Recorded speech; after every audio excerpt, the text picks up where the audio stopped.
Well, Sammy the Bull admitted to killing 19 people. One of which was his brother-in-law. He didn't actually want to talk about that in the interview. That was the one thing that he just wanted to leave off the table, which I agreed to.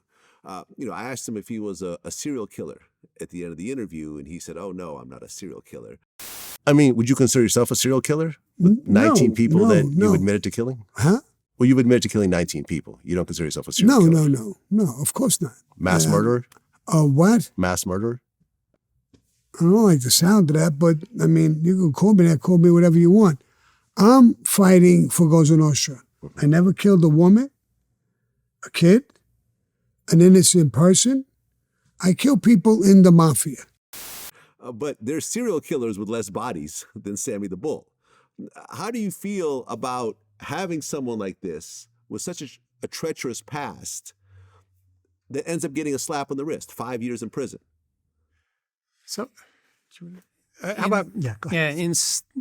Yeah, at that time frame, a lot of things I try to put in perspective. Is this a message that resonated with others to cooperate? And when you look from that point forward, it did facilitate a lot of cooperation of other people from the LCN life, from the organized crime life. Numerous people. But again, I bring it back to an Al Diarco, where you don't know what your sentence is going to be until you fully cooperate. And his had a cap on it, I think. I think George Barone didn't have a cap on it. It was life in prison. Nobody has a cap. We don't put caps on it. It's like you're fully cooperative. And it's up to the judge based on your cooperation and your credibility. So yeah, that was a little awkward. But in that regard, I think it all related to John's prior fixing cases and other shit. Excuse me.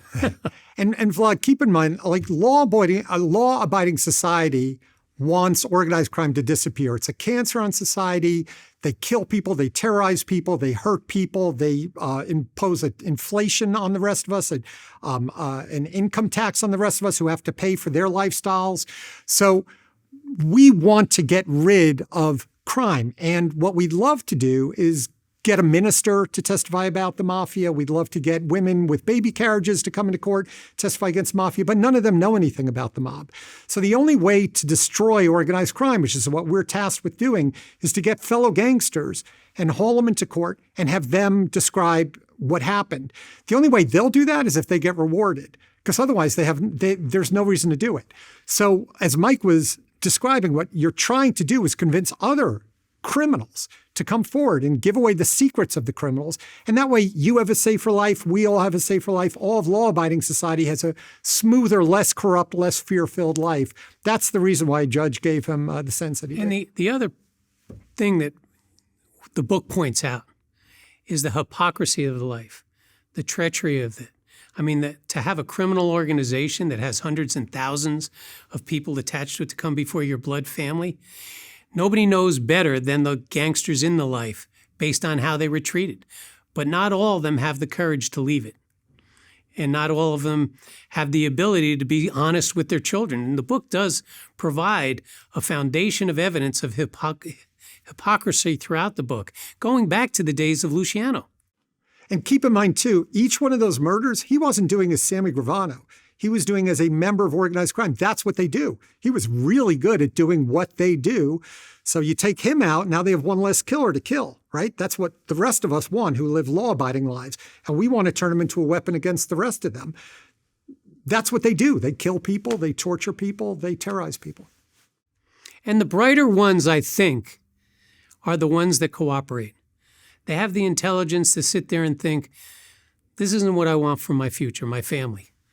And even though it's difficult, it's not difficult to be truthful about people that basically, some of them are sociopaths. Some of them are just absolutely evil. And just be honest about that. I mean, I really think some witnesses watching them testify, the credibility of them, it's genuine.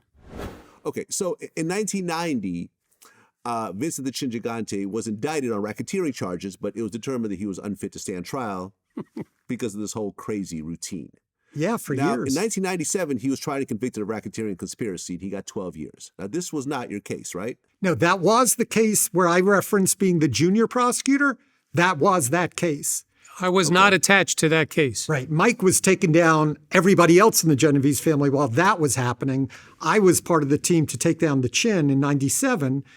He was facing 25 years, but he brought in psychiatrists from Harvard, from Columbia, from NYU, from the University of Texas, all these esteemed credentialed psychiatrists who said to the judge, Judge Weinstein, he may have been a horrible criminal at the time, but he's mentally deranged now. He's not faking anymore. They persuaded Judge Weinstein to cut his sentence in half, all the way down to 12 and a half years. You serve good time. You're out in 10. Mike, through a subsequent investigation of the Genovese family, found out that Chin was still running the family with full force and effect. And then Mike came to me, and we put together a next case to go after Chin the second time. It's in the book. It's a fascinating story because, again, his communications and conduct, once he got into prison, it's an awkward spot for him. And Chin was Chin. He wasn't the crazy guy. And so it was a simple layup for us. The book spells it out. And I sort of giggle about it because, again, that's an example of the hypocrisy of the life. His own daughter talks about it in her book.